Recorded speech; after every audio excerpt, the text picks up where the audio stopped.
श्री महाभारत खिलभाग हरिवंश पुराण भविष्य पर्व 23वां अध्याय ब्रह्मा जी के महायज्ञ का वर्णन। वैश्यापन जी कहते हैं, हे जन्मेजय, मेरु पर्वत की घाटी पर पितामह ब्रह्मा जी को आगे करके कुछ एकाग्रचित ब्राह्मण विराजमान हुए, जो जटा और मृग चर्म धारण किए हुए थे। उन्होंने क्रोध को त्याग दिया था और इंद्रियों पर विजय पा ली थी। पर्वत की वो घाटी दूसरे पर्वतों से घिरी हुई थी। वहाँ बहुत से वृक्ष शोभा दे रहे थे। वहाँ की शिलाएं अनेक प्रकार की धातुओं से रंगी हुई थीं। उस समतल प्रदेश में तृण और कंटकों का सर्वथा अभाव था। ब्रह्म का ज्ञान कराने वाले तीनों वेदों में 5 स्वरों से उस पर्वत शिखर की बड़ी शोभा हो रही थी। वहां बैठे हुए वे ब्राह्मण मंत्र जप रूपी यज्ञ में सदा तत्पर रहने वाले हैं। व्रत के पालन और परहित के साधन में उनकी सदा ही प्रवृत्ति थी। वे समस्त ब्राह्मण शिरोमणि वहां एक ही अग्नि की स्थापना करके एकाग्रचित हो उसकी उपासना करते थे। उन्होंने मंत्र प्रतिपाग विषयों की दृष्टि से उस अग्नि के अनेक वेद किए। वेदों के पारंगत विद्वान मुनियों ने उस अग्नि को 3 भागों में विभक्त करके स्थापित किया। उन तीनों अग्नियों के नाम ये हैं, आवाहनीय, गृहपत्र और दक्षिणा अग्नि। उनके द्वारा एक ही अग्नि की तीनों रूपों में अभिव्यक्त हुई, इसलिए उन्हें तत्व का बोध प्राप्त हुआ। हे धर्मज्ञ जन्मेजय, एक ही अग्नि मंत्रोक्त कार्यों की सिद्धि के लिए स्वाधारूप हविष के सेवन से महान होकर सामयिक रूप से प्रज्वलित होता है। वहाँ समस्त प्राणियों द्वारा सम्मानित स्वयं भगवान दक्ष पधारे, जो ब्रह्मा अर्थात ब्राह्मण हैं। उन्होंने ब्राह्मणों की सृष्टि की है तथा वह संपूर्ण भूतों के पितामह हैं। उनके हाथों में दंड, वाण, ढाल और तलवार ये आयुध शोभा पाते थे। उन्होंने शिखा धारण कर रखी थी। उनका मुख कमल के समान कांतिमान था। वह संताप रहित क्रोध को जीतने वाले तथा जितेंद्रियां थे। वहाँ पुष्कर तीर्थ में ब्रह्मा जी के मेधा के साथ बैठकर यज्ञ करने लगे और बहुत से ब्रह्मवादी मुनि इंद्र कथित साम मंत्रों का गान करने लगे। उस यज्ञ में घृत, खीर, जौ, चावल आदि सब उत्तमोत्तम हविष, जिसका वेद में वर्णन किया गया है, ब्रह्मा जी के निकट सजा कर रखा गया था। स्वामी के गर्भ से उत्पन्न हुई अग्नि संबंधनी अरणी का कथन करके ब्रह्मा जी ने उस यज्ञ में एक दूसरे ही प्रधान अग्नि को प्रकट किया। जैसे यज्ञ कर्म में मंथन से प्रकट हुए अग्निदेव को स्थापित करके उन्हें ही हवनीय पदार्थ की आहुति देने का विधान है, उसी प्रकार वहाँ अल्प द्रव देने की विधि नहीं है। यज्ञ करने वाले पुरुषों को चाहिए कि वो हुत द्रव्यमय बल को विभाग पूर्वक प्रकट करे। उस विशाल यज्ञ में जिन जिन विविध हविषों का उपयोग किया गया, उनके द्वारा उनके यथा योग फल भी प्रकट हुए। प्रयोग के ज्ञाता ब्रह्मवादी मुनि ही उन हविषों का प्रयोग करते हैं। उत्तम ब्रह्म संपत्ति से युक्त ब्रह्मा जी के उस विस्तृत यज्ञ में देवगुरु बृहस्पति ने 6 मास तक 4 वेदों का प्रवचन किया। वह उपनिषद और कर्म कांड के द्वारा अत्यंत रमणीय तथा शिक्षा के अक्षरों से युक्त मधुर वेद वाणी का सब और प्रवचन करते थे। हे भरत, ब्राह्मण मंत्रों के पाठ और वेदों के उस प्रवचन से वो विशाल यज्ञ मंडप निश्चित ही दूसरे ब्रह्मलोक के समान शोभा पाता था।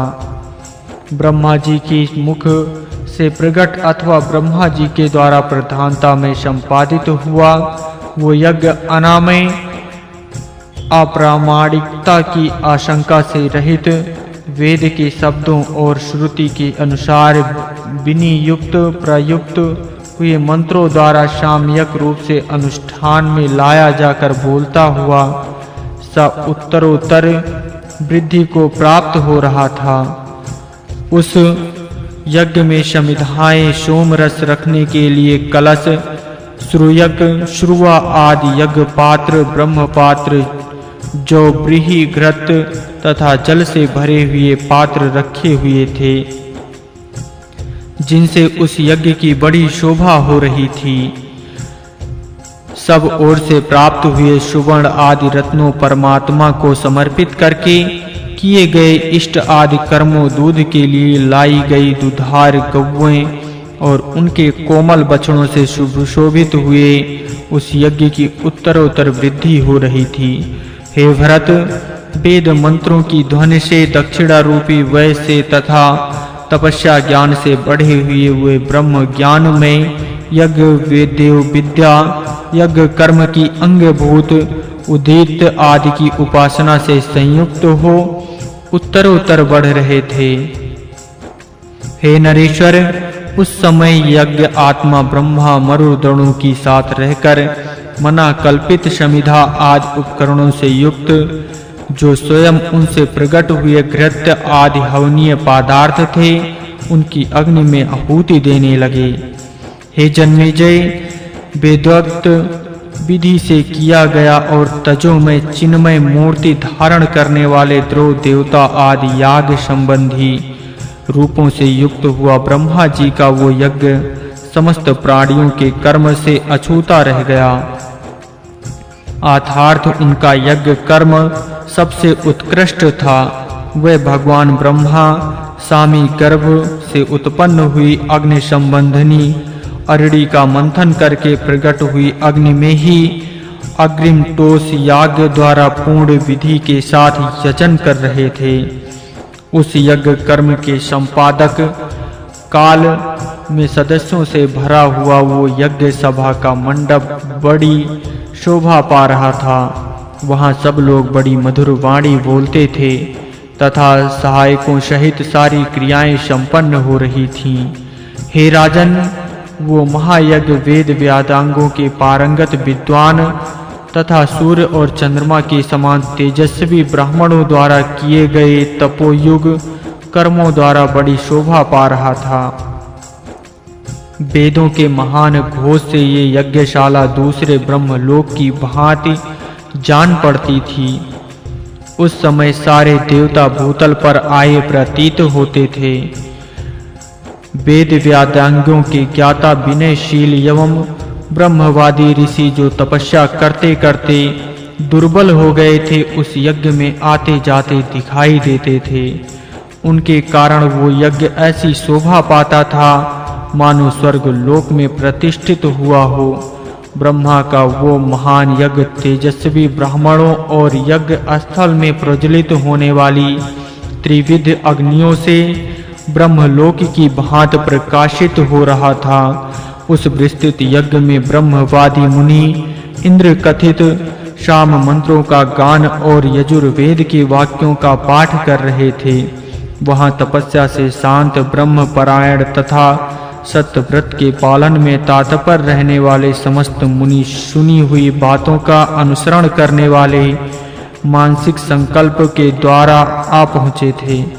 हे राजन, उस यज्ञ में संपूर्ण धर्मों में श्रेष्ठ तथा ब्रह्मपुत्र अरिंगा के आत्मज पुरातन ऋषि बृहस्पति होते थे और वही ब्रह्मा के पद पर भी प्रतिष्ठित थे।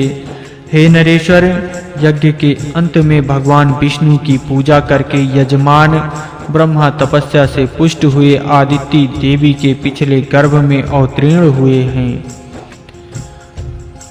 परम पद विष्णु है। अजन्मा ब्रह्मा उस विष्णु संज्ञक निर्द्वंद एवं परिग्रह शून्य पद को प्राप्त होते हैं, जहाँ से सहस्त्रों इंद्र आदि पद प्रकट होते हैं और होते रहेंगे। वो विष्णु पद अव्यंध है, अर्थात उसकी प्राप्ति से समस्त कर्मों का फल मिल जाता है। वो अप्रेमय अनंत तथा कर्मों से असंग है। परग्रह शून्य मुनि उस विष्णु पद के आत्मा ही होते हैं। हे पृथ्वीनाथ, सब ओर से बांधने वाले रूप आदि विषय राग आदि दोषों से ही प्राप्त होते हैं। समस्त दोष पूर्वक संस्कार के बल में मन को आच्छादित कर लेते हैं। मुनिगण इंद्रियां समूहों के विषय में विचरते हुए भी परिग्रह शून्य होते रहते हैं। वे उनमें कभी आसक्त नहीं होते। ज्ञानी पुरुष वेद बोधित धर्म को शुभ मानते हैं, किंतु परग्रह को अविद्या अज्ञान का लक्षण समझाते हैं। हे नरेश्वर, यदि ब्रह्मवादी पुरुष मुनि तत्व की प्राप्ति कराने वाले शब्द, तत्वमासिक आदि वाक्य अथवा प्रणव के आदेश से साधक को अनुग्रहित कर लेते हैं, तो वो उसके मनन से तत्वज्ञानी हो जाता है। उस दशा में विद्या के लक्षण से संयुक्त होने के कारण उसके मन को राग आदि दोष नहीं आच्छादित करते हैं।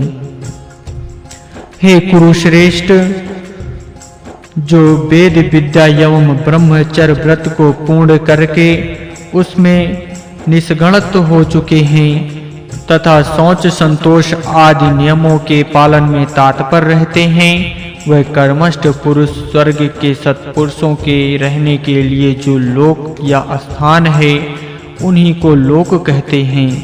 हे भरत, उनकी दृष्टि में लोक वही है जहाँ हवि से पुष्ट हुए देवता कभी नष्ट नहीं होते। हे पृथ्वीनाथ, यज्ञ करने वाला यजमान भी वहाँ कर्मानुसार प्राप्त और वहाँ के अधिकारियों द्वारा अनुमोदित पद पर प्रतिष्ठित हो अपने लिए नियत भोगों एवं पत्नियों के साथ निश्चिंत होकर सुख भोगता एवं आनंदमग्न रहता है। यज्ञ के अंत में सामर्थ्यशाली भगवान ब्रह्मा ने अपने निर्मल अंतःकरण से समस्त प्राणियों पर दया करके वो श्रेष्ठ पर्वत दुज्जों को दे दिया। एक दूसरे की अपेक्षा विशिष्ट योग्यता वाले वो ब्राह्मण आपस में बांटने के लिए उस पर्वत के सभी अंगों का वेदन करने को उगत हुए, परंतु सब प्रकार से उद्योग करके भी उसे तोड़ने में समर्थ न हो सके। हे नरेश्वर, तब परिश्रम के मारे हुए वह समस्त ब्राह्मण थक कर पृथ्वी पर बैठ गए। उस समय उनके मुख कांतिहीन उदास हो गए थे। तब पर्वतों में श्रेष्ठ सुपावर्ष, जो मीठे वचन बोलने वाला था, उन समस्त ब्राह्मण शिरोमणियों को मस्तक नवाकर प्रणाम करके बोला, हे ब्राह्मणों, आप लोग प्राणों इंद्रियों में आसक्त हैं, अतः एक दूसरे के विरोधी हो रहे हैं। आप जैसे लोग 100 दिव्य वर्षों तक प्रयत्न करते रहें तो भी इस पर्वत का बलपूर्वक भेदन नहीं कर सकते। जब सब लोग एकीभूत एवं एकाग्रचित हो जाएंगे और पारस्परिक विरोध को हटाकर एक साथ प्रयत्न करेंगे, तब सुखपूर्वक इस पर्वत का विभाजन कर सकेंगे। हे ब्राह्मण शिरोमणियों, राग और द्वेष से बल का नाश होता है, परंतु यदि अपना चित्त राग और द्वेष से मुक्त हो तो सनातन ब्रह्म के प्रति साधक की निष्ठा बढ़ती है। जब मैं इस पर्वत की गुफा में शयन करने वाले बहुसंख्यक हिंसक जंतुओं, बाघ, सिंह और सर्प आदि से प्रेरित होकर आप लोगों को इस पर्वत के वेदन में लगाऊंगा, तभी आप लोग इसके वेदन में समर्थ हो सकेंगे। उस समय स्वर्ग से भिन्न की सैकड़ों शिलाएं बिखर जाएंगी। लगातार गिरते हुए शिखरों के साथ सरकती हुई धातुएं भी छिन्न भिन्न हो जाएंगी। जियाड़ सियाड़ हुई पावरसवर्ती विब्बरों के साथ उनमें रहने वाले नाग भी पृथ्वी पर गिरते दिखाई देंगे। आध्यात्मिक दृष्टि से यहाँ सुपावर्ष पर्वत साध्रु है, जिसका वेदन करना वो पर्वत अभिमान है। वे ब्राह्मण ज्ञान योगी साधक हैं तथा पर्वत की गुफा में शयन करने वाले हिंसक जंतु अंतःकरण में संचित हुए नाना प्रकार के संस्कार हैं। शैलराज सुपावर्ष का कहा हुआ वो उत्तम वचन ग्रहण करके वह समस्त ब्राह्मण शिरोमणि उस समय चुप हो गए।